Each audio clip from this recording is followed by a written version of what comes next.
Sodanandana Bhajajannaranjana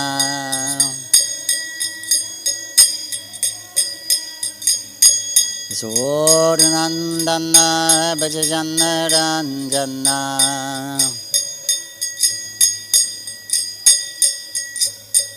Jamuna Tira Vanachari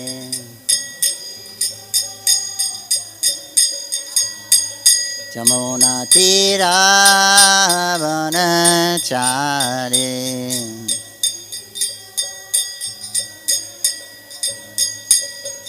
Radha Madhava Kunja Vihari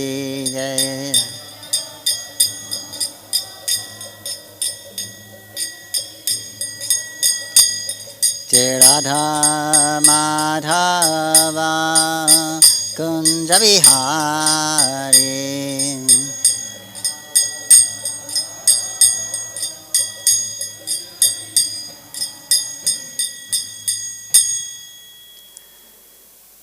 Jai Om Ishpat Paramahansa Parivraj Sri Srimad Bhagavatam Bhaktivedanta Swami Srila Prabhupada Ki Jai ISKCON founder Acharya Srila Prabhupada Ki Jai Koti Vaishnavinda Ki Jai Ramacharya Srila Haridas Thakur Ki Jai Prem Shri Ho Shri Krishna Chaitanya Prabhu Nityananda Shri Advaita Gadadhar Shri Basari Gaur Bhaktavinda Ki Jai Sisi Radha Madhava Gopinath Shyamakund Radhakan Giri Govardhan Ki Jai Vrindavan Simthuru Dham Ki Jai Navadip Mayapur Dham Ki Jai Shri Jagannath Puri Dham Ki Jai Gangamai Jamuna Mai Ki Jai Tulsi Devi Bhakti Devi Ki Jai Sangha Veda Bhakta Vrinda Ki Jai Harinam Sankirtan Ki Jai Srimad Bhagavatam Ki Jai Jai Nitai Gaur Premanandi. All glories to the assembled devotees. Glories to the assembled devotees. All glories to the assembled devotees. All glories to Sri Sri Guru Gauranga. Glories to Sri Prabhupada.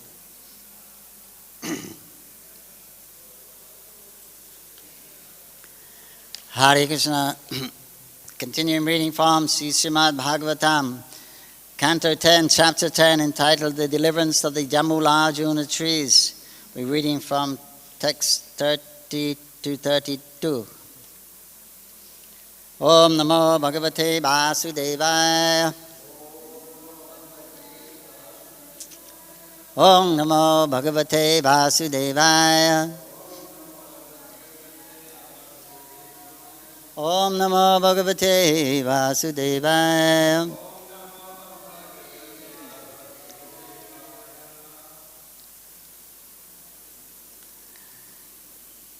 This is text 32. 32. Can you hear? Haribol, Haribol.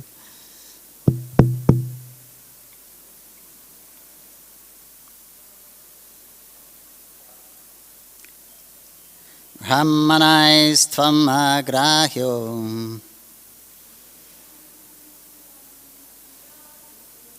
Brahmanaistvam agrahyo Vikare prakrite gunai Vikare prakrite gunai Kon vidharhati vignatung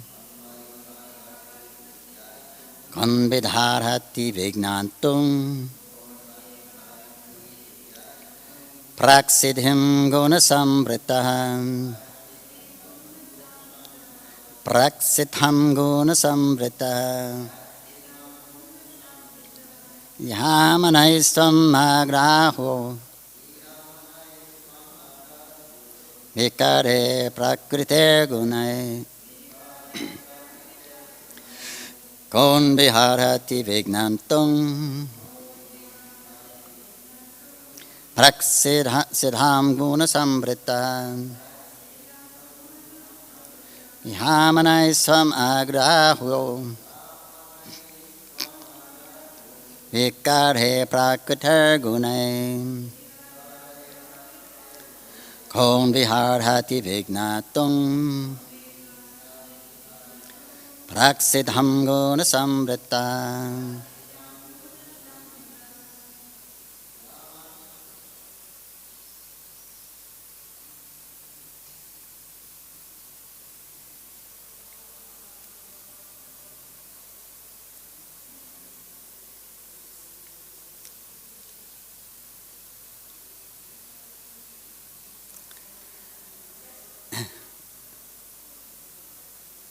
Mataji's?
Manai samagrahyo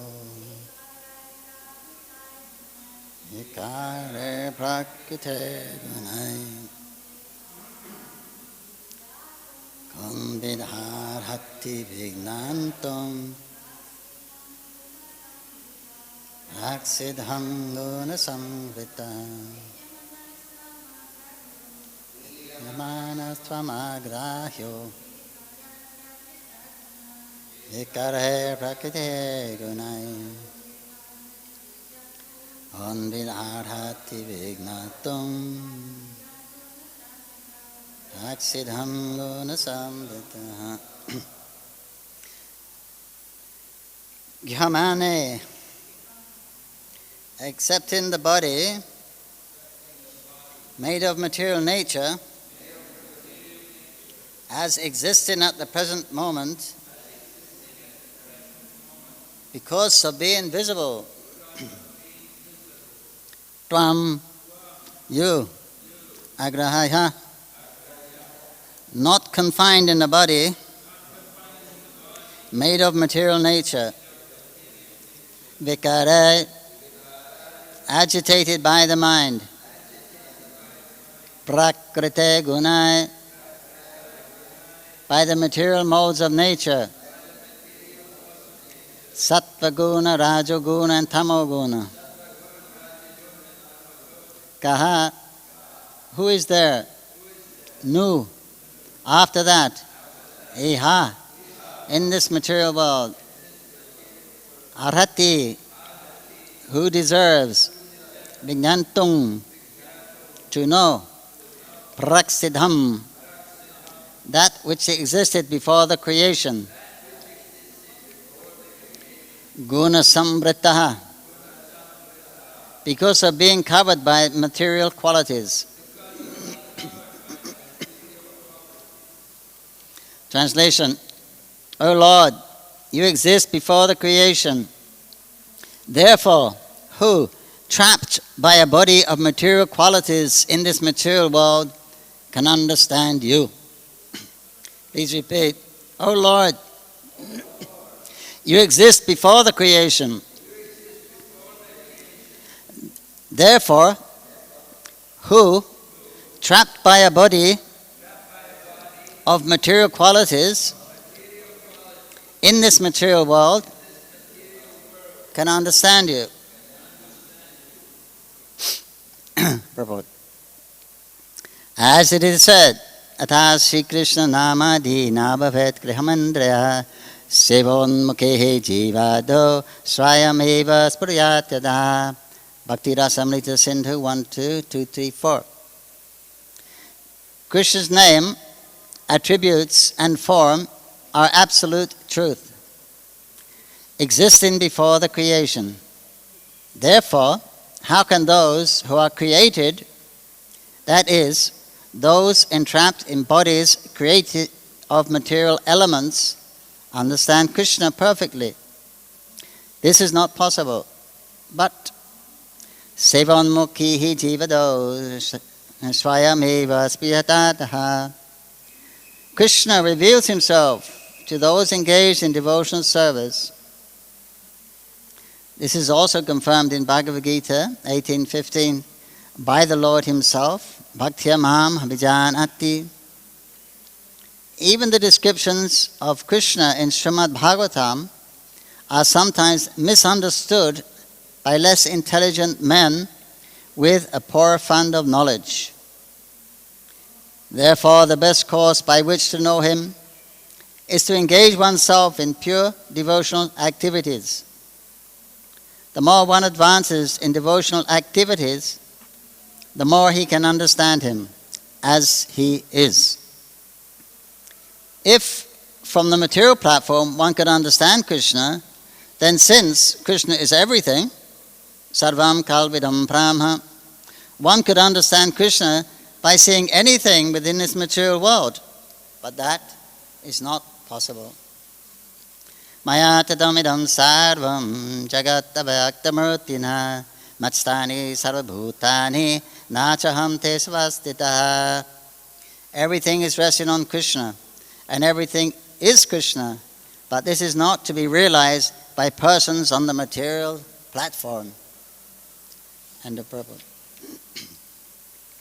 Om Jnanandanandasya Jnanandanandsalakaya Chakshurulamitam Tasmai Sri Gurave Namaha.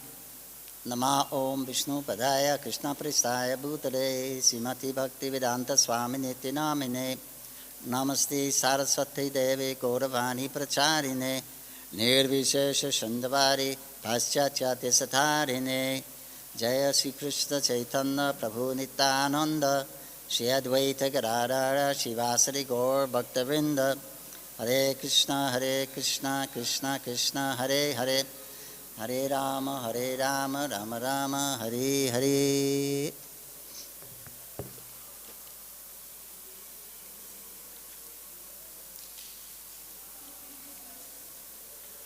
Text 30 and 31. Tvamike Sarvabhutanam Tehash Atvatparin Tirasvara Tvameva Kalo Bhagavan Vishnu Avyaya Ishvara Tvamahan Prakriti Shukshma Raja Sattva Tamomayi Tvameva Purusho Dhyaksha Savashetra Vikaravit. Translation: You are the Supreme Personality of Godhead, the controller of everything. The body, life, ego, and senses of every living entity are your own self.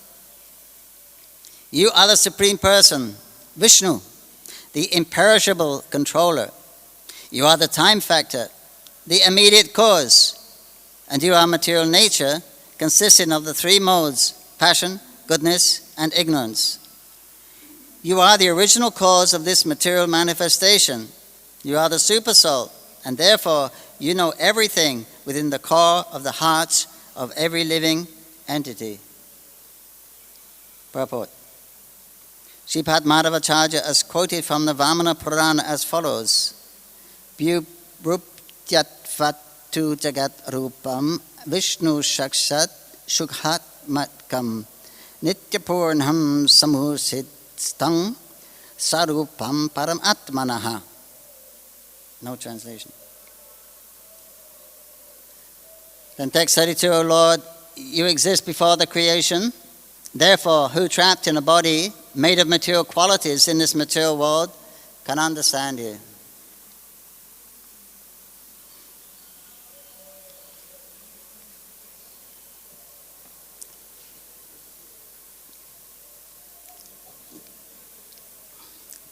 These are spoken by two demigods, Nalakuvera and Manigriva, sons of Kuvera, heavenly treasurer. They were supposedly cursed by Narada Muni to stand as trees.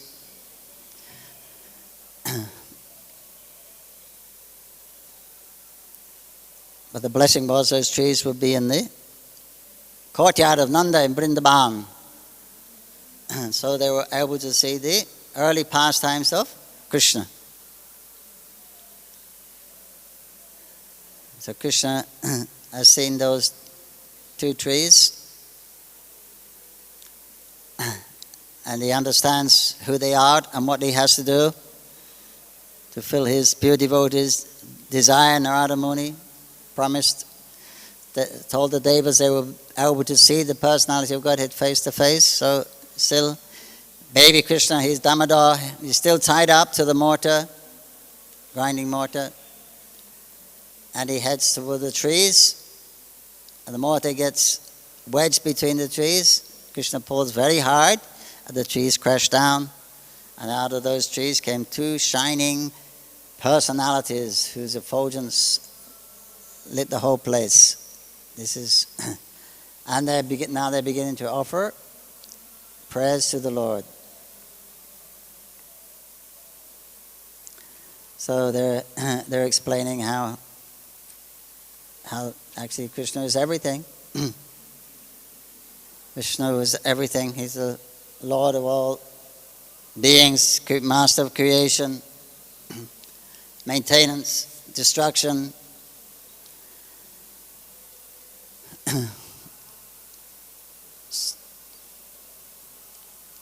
And how is it possible for someone to know who actually he is? Who can understand him fully? Nobody can understand the Lord fully. Even the Lord himself admits that his qualities, energies are constantly expanding. So how can you understand something that is constantly expanding? Because as soon as you understand it, it's expanded into more.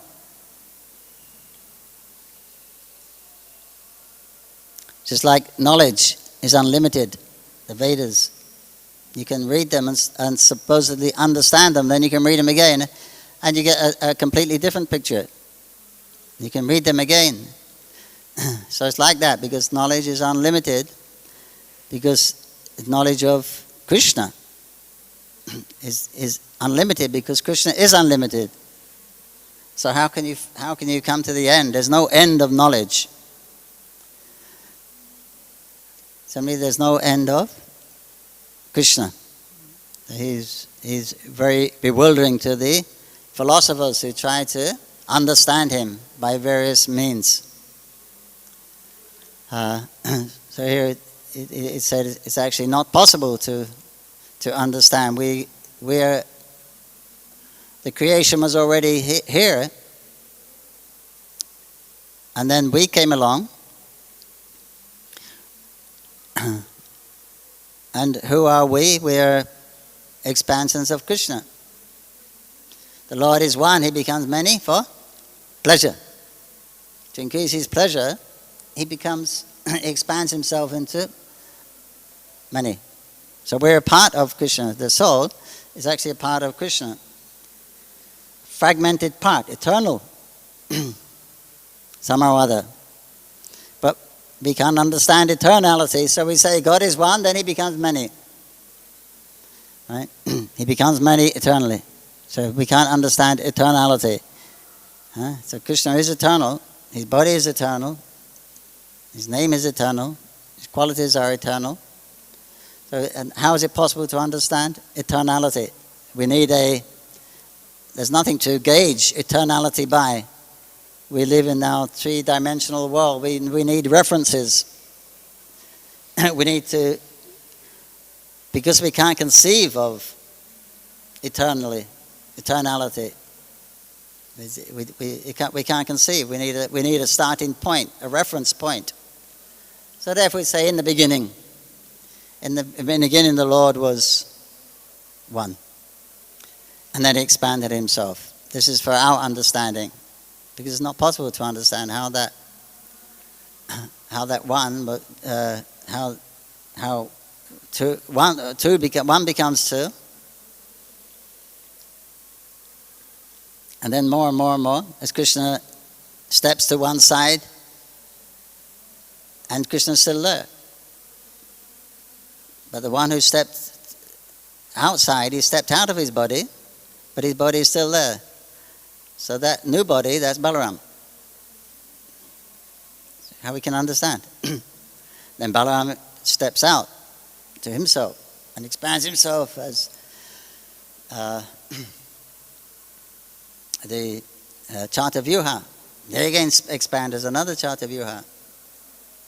Then Vasudeva expands, then there's a Vishnu, different Vishnus. Right? Vishnu expands, Mahavishnu expands as Shankarshan, the serpent. Serpent lays down and he lays on it, his own body. He just expands himself and he lays, and that becomes his bed. So it says, so Krishna's, everything is, there's nothing but Krishna. Then for the material creation, then again it acts as Mahavishnu's glance.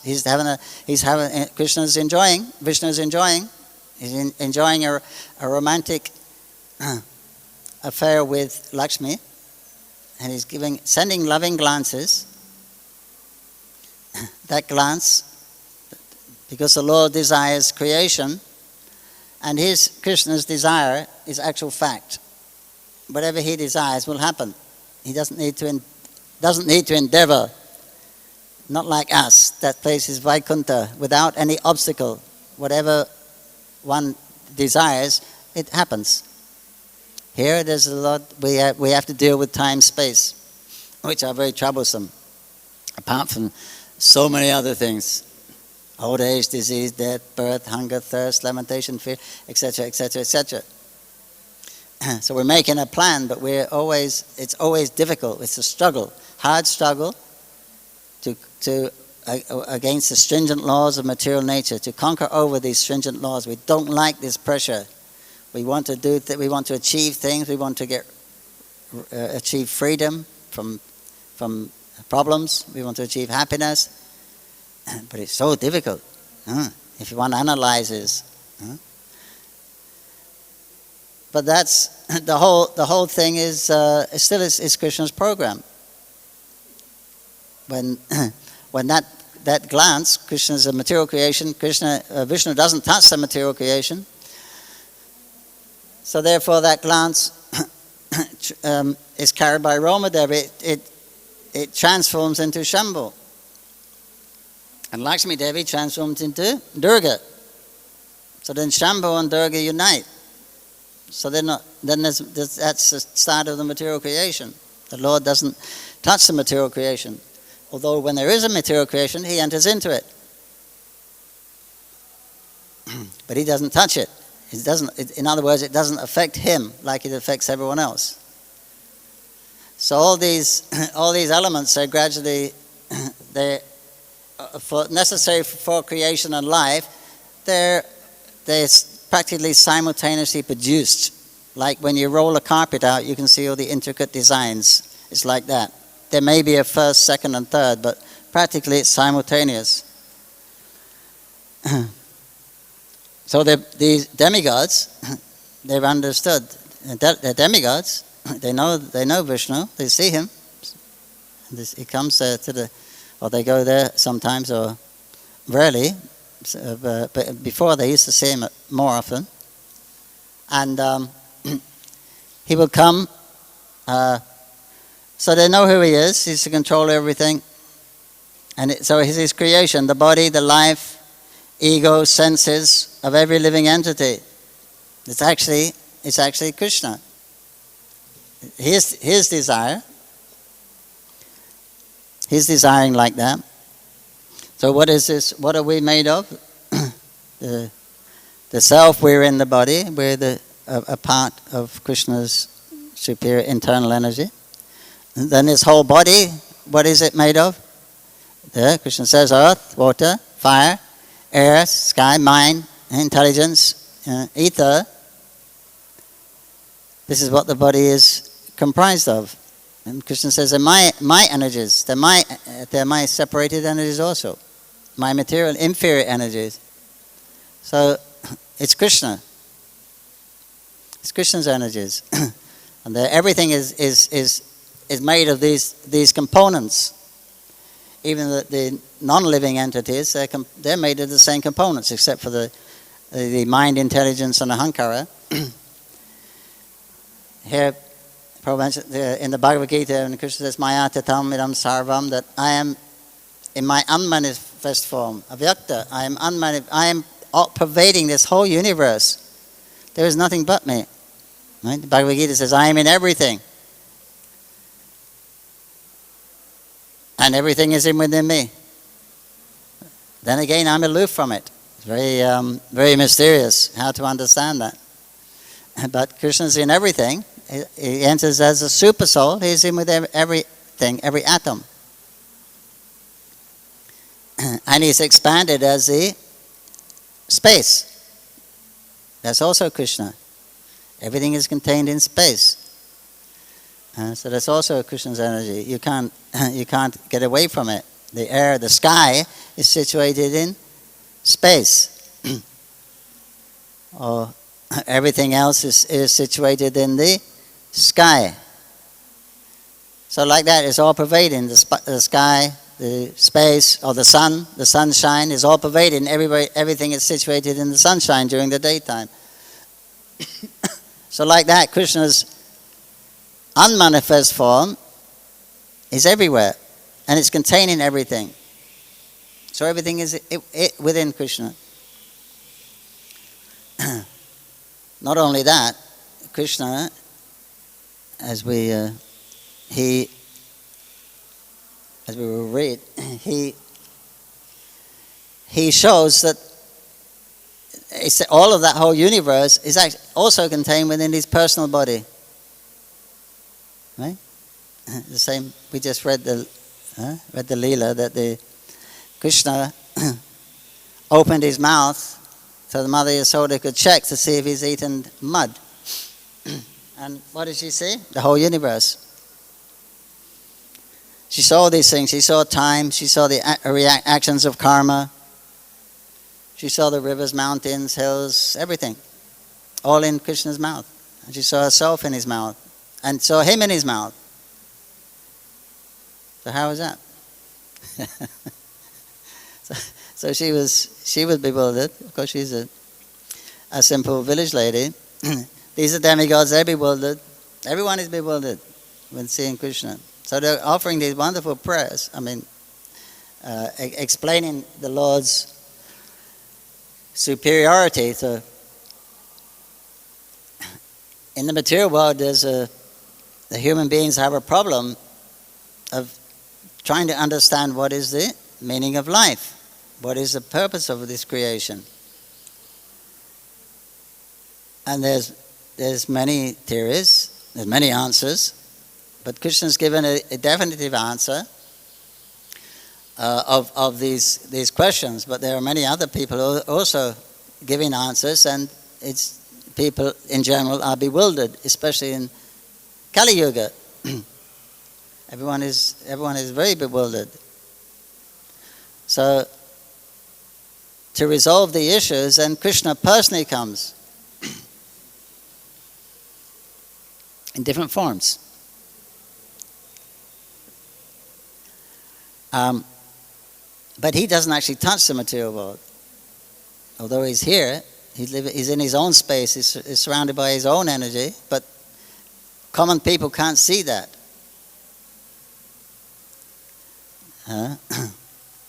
They can only see, they may see Krishna face to face, but they can't see who he is, or they can't understand who he is, even they see him face to face. Because it's mentioned here, no one can understand him, but it's not possible to know from the material energy, because we're a creation of this material energy. We've been placed into this conditional tabernacle, this particular body that we're in. How can we understand the creator of it? So here it's given this by performing devotional service. We're quoting the Bhakti Rasamrita Sindhu, and it's impossible to know, but by performing devotional activities for Krishna, that means one has faith in Krishna, that he is the Lord. Then by his mercy, then he reveals. Otherwise, it's not possible to know. Even if you see him face to face, you won't understand. So demigods, they understood because Krishna wants everyone to understand. This Bhagavatam is for the human beings, the Aryans, the civilized human beings, to give a clear description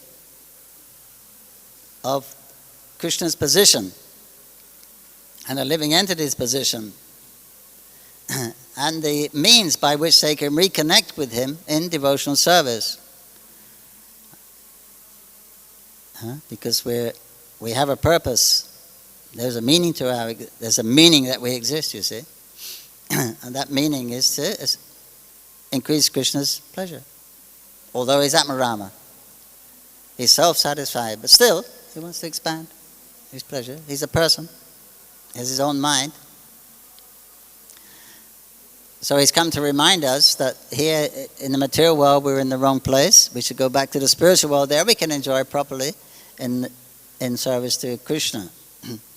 But if one takes to that service now, while in the material world, one can achieve a similar effect, even while one is within this material body. By Krishna's grace. Otherwise, it's not possible to understand. It's very confusing. So then, Krishna comes to let us know the process. So then, he's engaging these very powerful people, very authoritative people, to explain about who he actually is.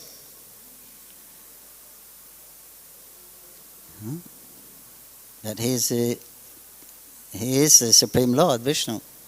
Because they know, they're from the heavenly planets, they know these things, they're very pious people there. The Bhagavatam is said to have 1 million shlokas in the heavenly planets, so they know far more than we do.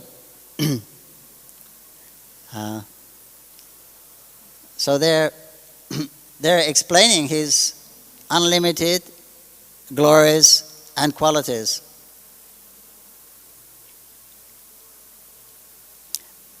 And in these prayers, they're delineating the actual position of the Lord in his Aishwarya, in his full opulences. And they offer many prayers, just like also in Indra, he's the chief of the demigods, king of heaven. In the Govardhan Leela, then Indra comes and offers prayers afterwards when he realizes he's made a mistake. And he offers many wonderful prayers also about explaining Krishna's actual position, just like here. And then Krishna will finish off with 3 slokas. Here he'll say to the demigods, I know these things. You Narada Muni, by my devotee's mercy, Narada Muni, he wanted to save you from the pride and everything, and he's done that. He's such a great soul. Now you should go back. You can have your benediction that you can always remember me. Little 5 minutes, few minutes. He sends them back after they've explained all about his qualities. So Indra, same thing. You were proud of being the king of heaven, and I don't like that. You have an important position. So to relieve you of that pride, I did this Leela of lifting Govardhan Hill.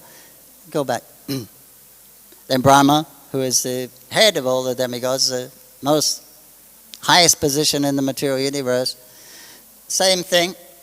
Krishna's Brahma Vimahan Leela, which is explained here in Bhagavatam also. he tries to trick Krishna. Krishna bewilders him. Brahma's trying to figure out how he's done it, how he's transplanted all those calves and boys. Is he creating another set? Is he bewildering my mind? What's going on? He couldn't understand. He's offering many wonderful prayers, glorifying the Lord's opulences and prayers again and again. This time Krishna doesn't even speak to Brahma. He at least he talks to these demigods for a little bit, and glorifies his devotee and blesses them. But with an Indra, he just told him, I just wanted to take away your pride now. But here, but with Lord Brahma, he didn't say anything. And Brahma was talking and talking and talking and talking, and he's getting more and more embarrassed. As Krishna was a little disinterested, because here was a little boy with a stick and a flute in his belt and some chipped rice and yogurt in his left hand. And he's looking at Brahma like, what's this big man with the four heads bowing down to me for? And what is he talking about? Why is he saying all these things about me? I'm just a little cowherd boy in the forest. So Krishna didn't want to disturb his pastime or his mood with that loving mood that he was experiencing in Vrindavan. He didn't want that disturbed by this someone explaining his actual Aishwarya position as a supreme God, the supreme Lord, because Krishna's not the supreme Lord. He's not the supreme controller, enjoyer. I mean, he's enjoyer, but he's not the creator, the maintainer. That's Vishnu. That's not Krishna. Krishna's not God. When he wants to be God, then he comes out as Vishnu. So Krishna's just waiting for him to finish his prayers, because it's no fun for Krishna. I mean, not as much fun as he's having with his friends. So then Brahma can appreciate that that Krishna's, who is this person? He knows he's the Supreme Lord, but he's not letting on. Krishna's not, giving him a wink and saying, now you've learned your lesson kind of thing. He's just looking a little curious at why is this person behaving like this, and it's nothing to do with us. We're in the forest having a good time. So Brahma's becoming more and more embarrassed, and he thinks, I better get out. I better not talk so much. I better get out. So he exits. He circumambulates Krishna and exits, and Krishna didn't say anything. But what's left is these explanations that they're giving for our benefit, that explaining Krishna's actual position. He is the Supreme Personality of Godhead. He's everything. There's nothing but Krishna. But we can't appreciate that. Prabhupada says if you could understand him materially, then you can look at anything, because everything is Krishna, and then you could understand it's Krishna, but you can't. Right? If everything is Krishna, then whatever's in front of you, you can see Krishna. But you can't do it. It's a transformation of Krishna. Krishna's energy, but it's Krishna nonetheless, but we can't see it. Why? Because Krishna's not revealing it to us. Otherwise, you could. If he wants to show you, then you can know. Only when the Lord wants you to know, then you can actually know. You can appreciate these things. So that is what we're getting from these series of incidents where these great personalities are telling us the glories of Krishna. But Krishna's not saying anything himself, because these glories are in comparison with his pastimes in Vrindavan, they're very insignificant. Krishna would much rather be playing with his friends hearing these eloquent verses of Lord Brahma. And the same with the Manukavera, two sons of two demigods here, who were the Yamula Arjun trees. Manukavera and Manigriva and Manukavera. So they were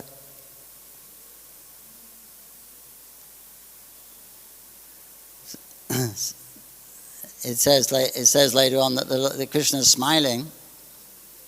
They're offering these prayers. He's not saying anything, but then he's smiling. They think he's laughing at them, but he's smiling because Krishna thinks, they're glorifying me as the omnipotent Lord, the most powerful entity, and the one who gives liberation, the one who can free one from the bonds of material nature.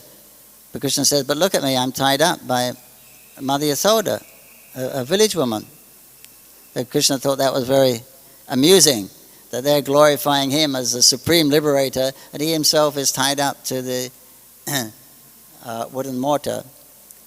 But Krishna admits, I much prefer the chastisement of my mother than all of these eloquent prayers offered by these different demigods. This is much more pleasing to me. So that's why he says, I stay here in Golok. Otherwise, it's more fun here. So Krishna's enjoying that, and his internal energy, these super pastimes that are exhibited in Vrindavan, which is also very, very esoteric and very, very rarely heard.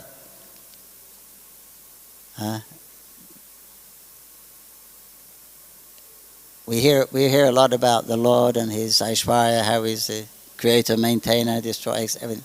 We don't hear about God when he's at home doing what he wants to do. You don't hear much about that. So that's Krishna in Vrindavan when he doesn't have any work to do.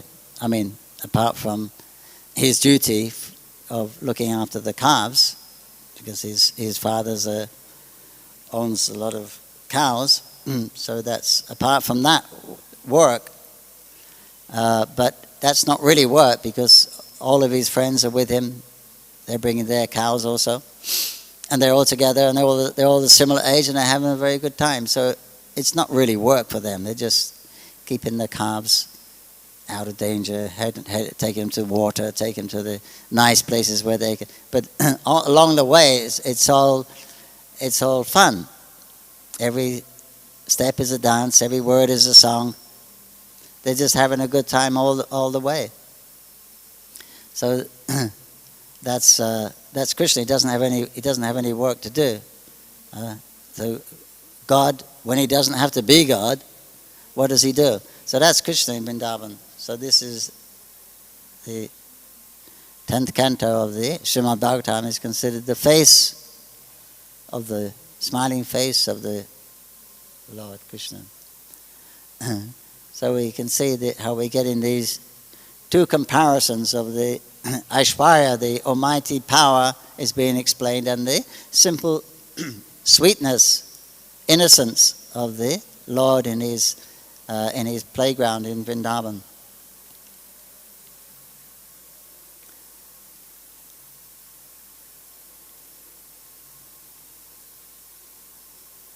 So therefore Krishna arranges all of these different pastimes that he can come to this material world,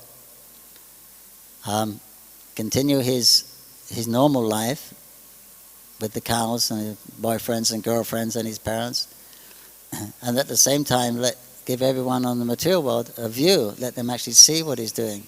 These are actually historical events that are taking place. And then by the grace of the devotees, one can understand Krishna's actual position as the supreme God, but that's secondary for the pure devotees. So then Krishna, by hearing these narrations, Krishna has given us an opportunity to also to return to that,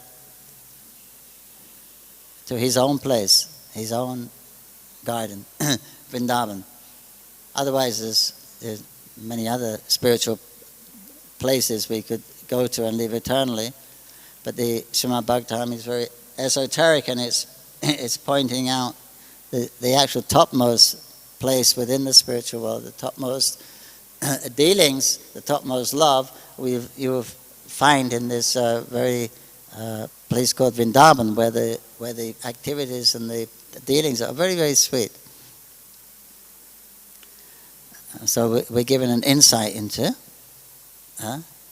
this Golok Vrindavan by Krishna's transporting those very pastimes, the very same people also he's bringing here and acting out the similar pastimes in the material world for our benefit.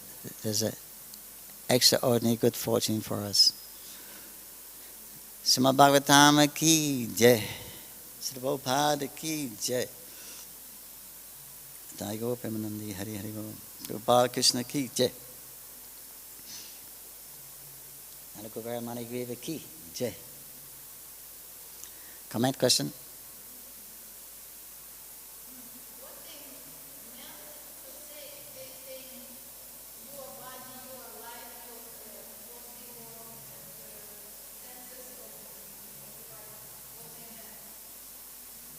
What do they mean?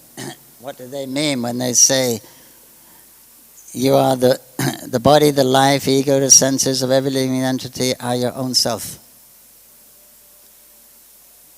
Or what are they? What they're made of? The body is earth, water, fire, air. Then the senses and the mind. The ego, the identity, they're Krishna's material energies. Right? But Krishna is one energy, but it acts in various ways according to his desirable act. So the way we see it acting here is called material energy. But it's his body, because it's his earth, water, fire, and air.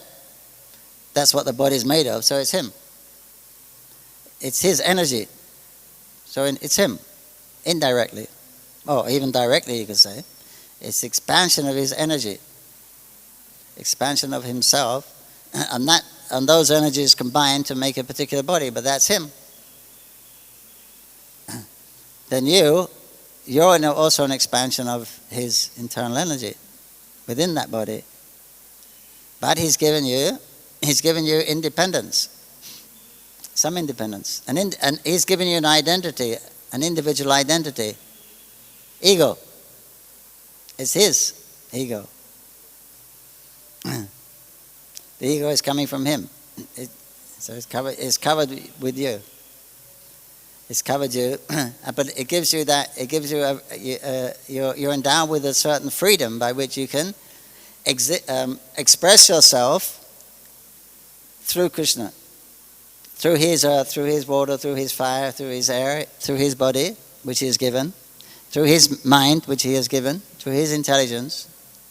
So there's nothing but Krishna. So just see how self-sufficient Krishna is. He created millions of living people, millions of types of some varieties of species that. The living entity, who is also him, but covered, is given a separate identity,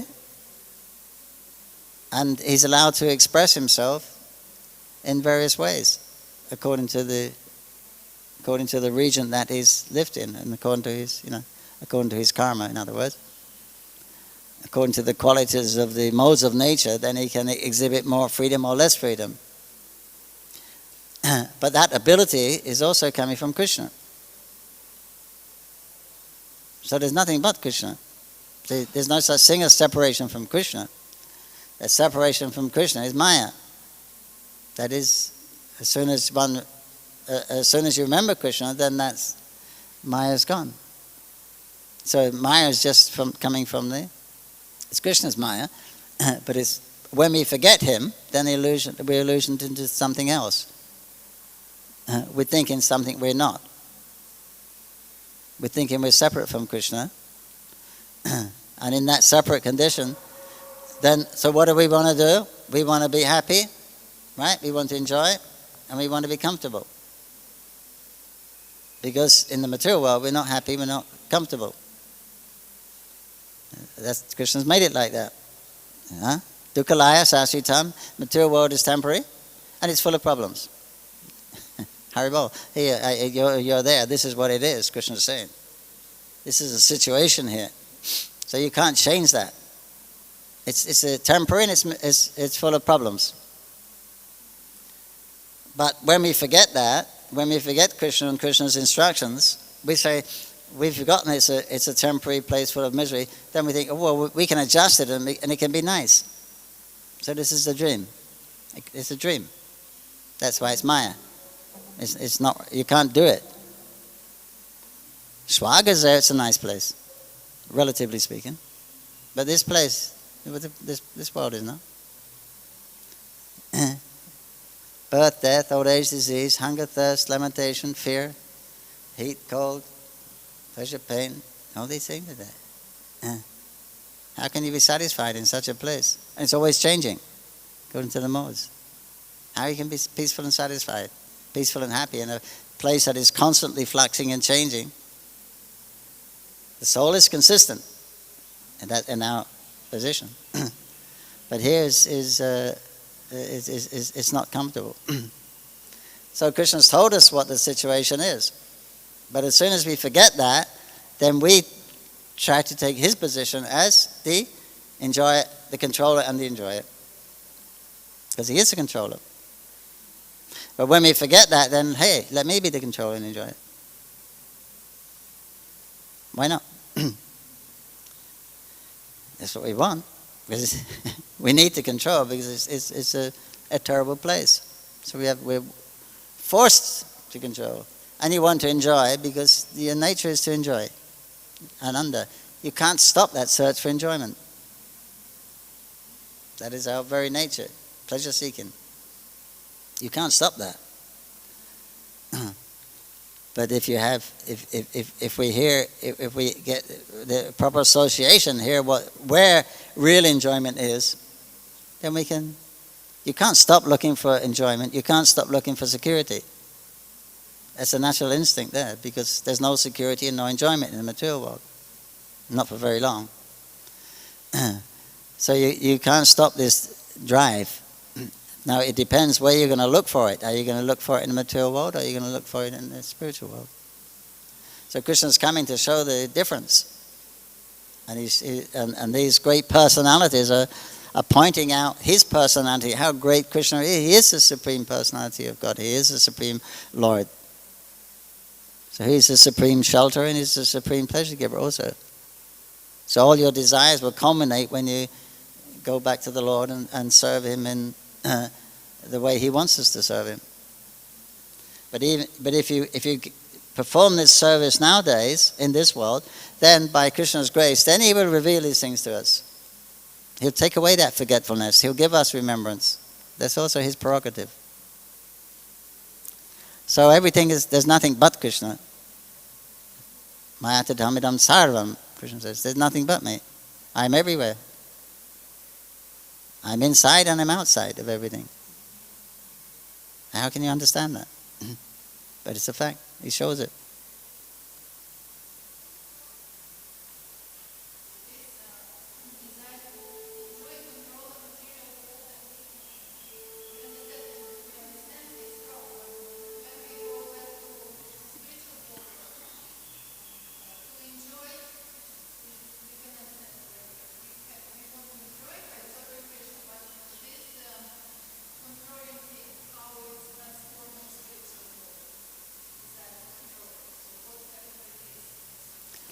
What's the difference between trying to enjoy and control in the material world and in the spiritual world? Yes, controlling.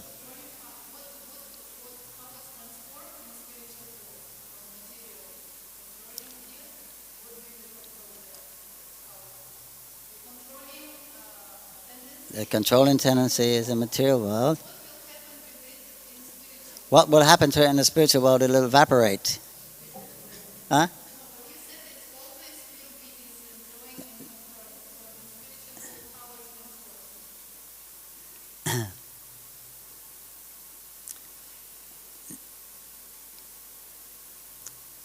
In the spiritual world, there's nothing to control.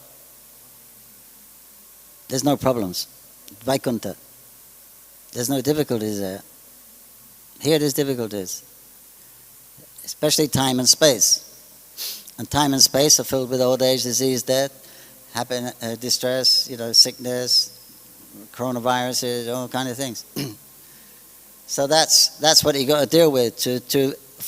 To get your objective, your happiness, you've got to pass through all these things, time and space, which are full of these problems that we don't want. So you have to eat, otherwise you suffer. You have to sleep, otherwise you suffer. You have to go cleanse your body, otherwise you suffer, you get sick. You're forced to do these things. See? So this is, so therefore you have to eat. It means you have to control. You're defending yourself from the pain you know will come if you don't eat. You have to sleep, otherwise you go crazy. You know that, so you sleep.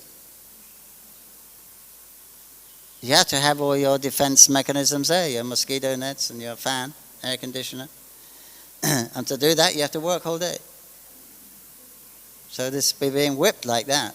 But because you're born in that situation, you think this is normal. You don't question it.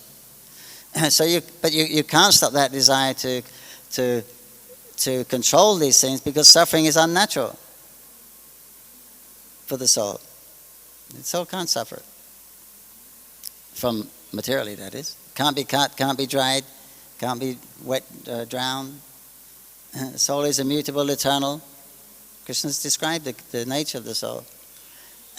But we're identifying with the body instead of the soul. That's the problem.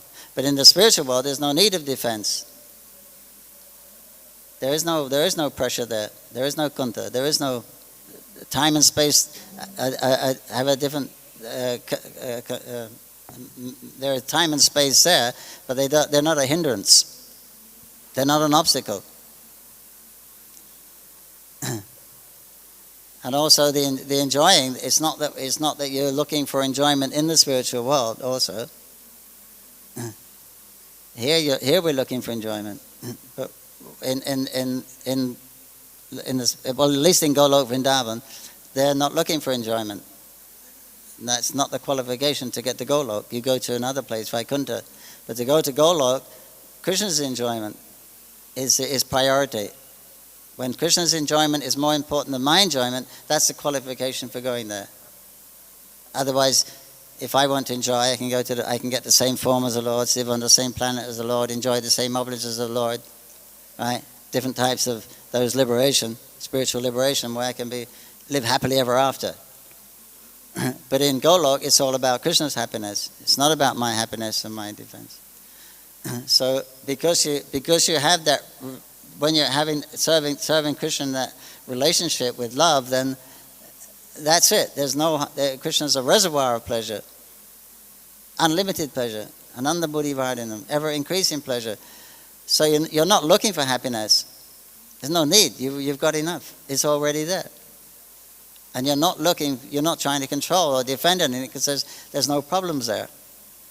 Only when Krishna goes away. But so it's not there that we're referring to the material world when we say you cannot stop that tendency to control and enjoy.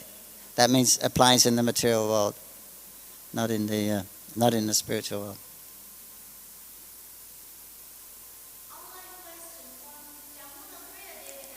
Hare Krishna Jamuna Priya Devidasi.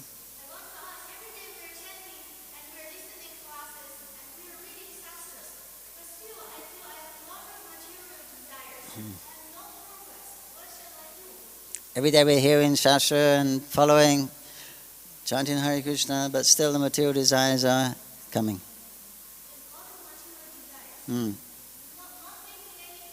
Not making any progress. Yeah, Devi Ashri Gunamai Mamamai Durataja. Krishna says very difficult. Very difficult to overcome.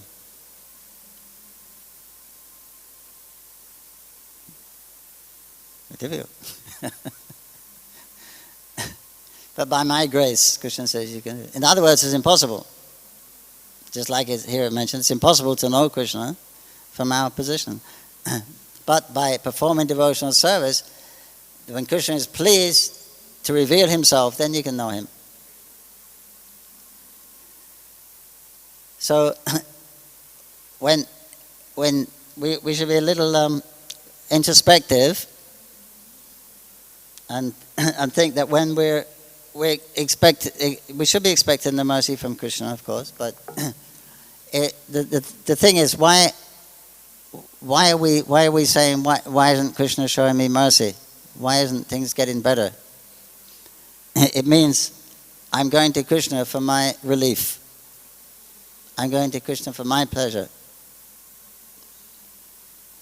So therefore our service is not pure, not unalloyed.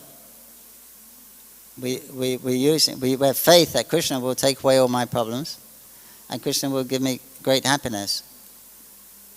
So that sense of I-ness is still prominent there. It's not about Krishna's pleasure, it's about my pleasure. But we're considered pious. Krishna says 4 kinds of pious people come to me, but they're not pure devotees.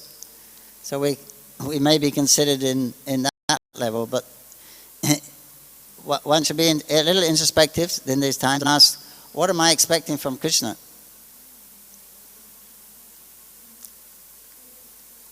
What should we be expecting from Krishna?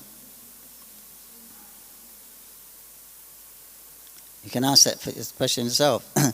Or what do I want from Krishna? Then you can understand what level of devotion we're on.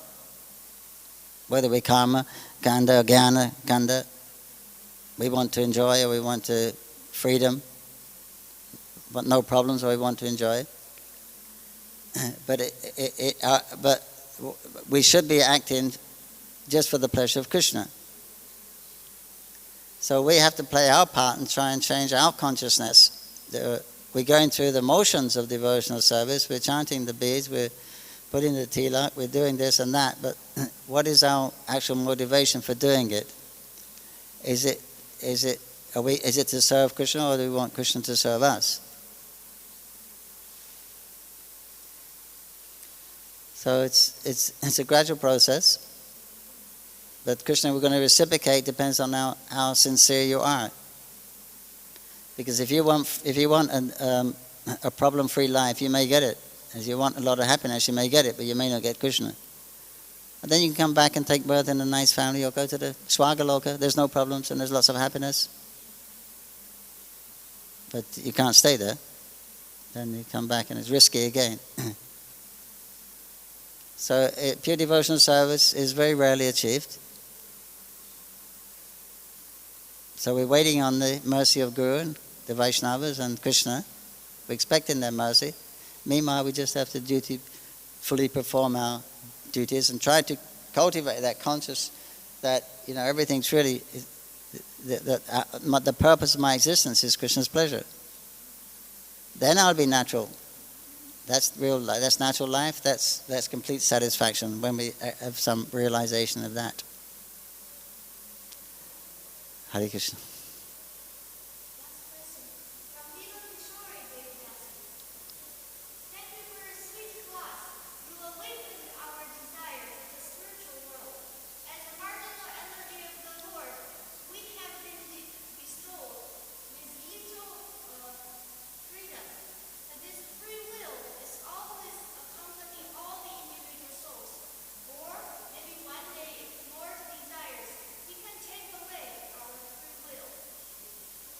No, he never takes away the free will. No free will, no love. No, that's yours. That you can say is yours. Everything else is Krishna's. But the free will, you can say that's yours. He's given that. If there's no free will, then it's forced. So how can you? No, Krishna wants to express you to express your emotional feelings to him. It's got to come from you. It's got to come from your heart, It's not going to come from a book or something else. So that is a spontaneous thing to come from you. That's free will always be there.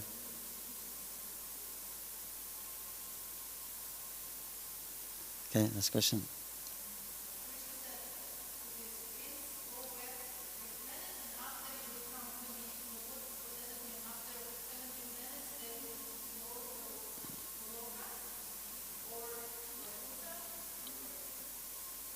What Krishna says?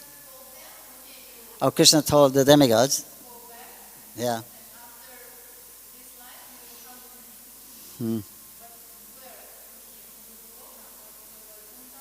It doesn't actually say in the Bhagavatam, but the acharyas are commenting that Krishna said they did have a desire to, because they had seen Krishna's Gokul pastimes, and they had loved Krishna. They fell in love with him to a certain degree, and they were praying. I believe at the end that they.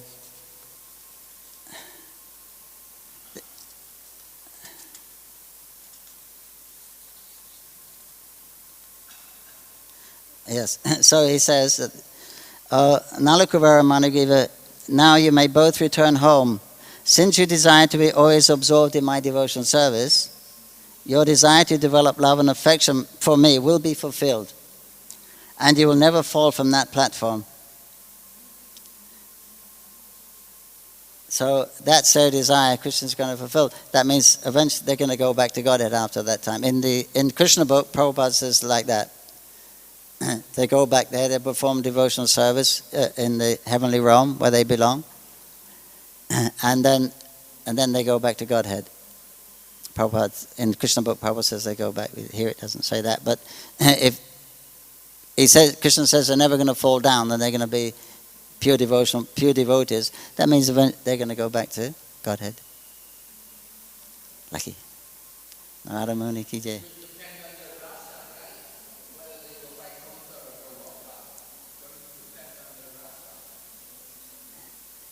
Yes.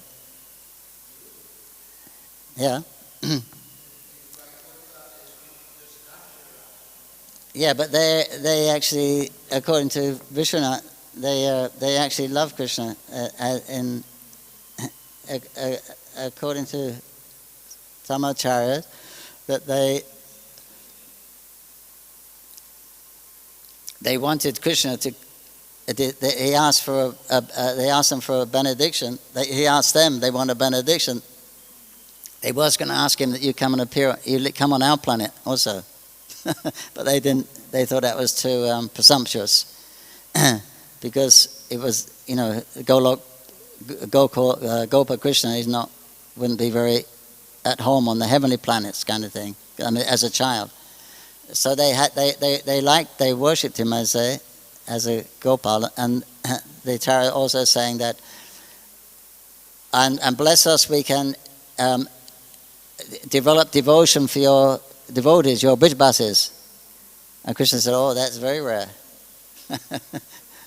You're asking for something there, that's very rare. But so they had that desire to serve Krishna in the mood of the residents of Vrindavan, because they had been there for years watching how the devotees behaving towards Krishna and everything. So they had actually love for Krishna, Gopal Krishna. So it's presumed that they went. Prabhupada said they went in the Krishna book. Prabhupada said they go back. Lucky. Yeah, Narada Muni ki. From the heavenly planets, yeah. Then they go back to, yeah.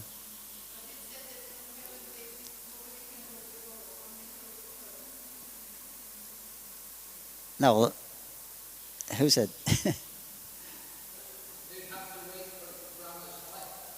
No, that's in the usual way, but that's above the heavenly planets, above Swaga.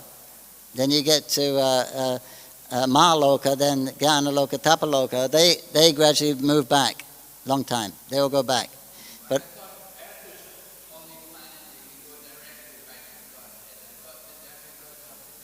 They did. They did. These two did. Nalukavera and Manigriva, they came here. And they got first-hand association with Krishna's pure devotees and Krishna. It's an exceptional case by Narada Muni. Yeah, go back and finish your life there.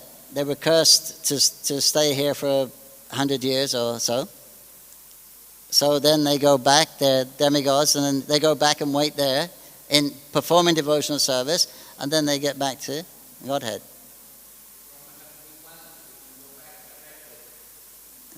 Normally they don't, but even Gop Kumar had to come back from the spiritual world, from Dwarka, in the spiritual world. He had to come back because he wanted his relationship with Krishna, Gopal Krishna. And Narada Muni and Uddhava, they said, you want something that we don't have. We can't give that. Because they worship him in his Aishwarya form more. So he had to come back from there. Even from the spiritual realm, he had to come back to the earth, because Braj Bhakti is only performed on earth. So normally from the heavenly planets, they're just using up their good karma, then they'll come back, take birth on earth again. But the higher planets, they're transcendentalists. They're not into sense enjoyment, although the places are fabulous. From Mahaloka, Janaloka, Tapaloka to Satyaloka, then they gradually move on like that. And then they'll go back with Lord Brahma. That's like the mechanical way they do it. But the heavenly planets, they're not interested in. They're not transcendental. They're interested. They're there because they want to enjoy nicely. So they get in that facility. I'm talking about the general denizens, maybe not the controllers, but the people that get to the heavenly planets, because that's what they wanted. They wanted enjoyment. They performed pious activities. So after they exhausted their stock of pious activities, they came back to the earth again and take birth as human beings. So, but generally, otherwise you don't hear of the demigods going back to Godhead. Rare. But this is a rare case. They actually came to Braj Bhumi and saw these pastimes. So, special case. Srimad Bhagavatam ki jai. Srimad Bhagavatam ki jai. Hare Krishna.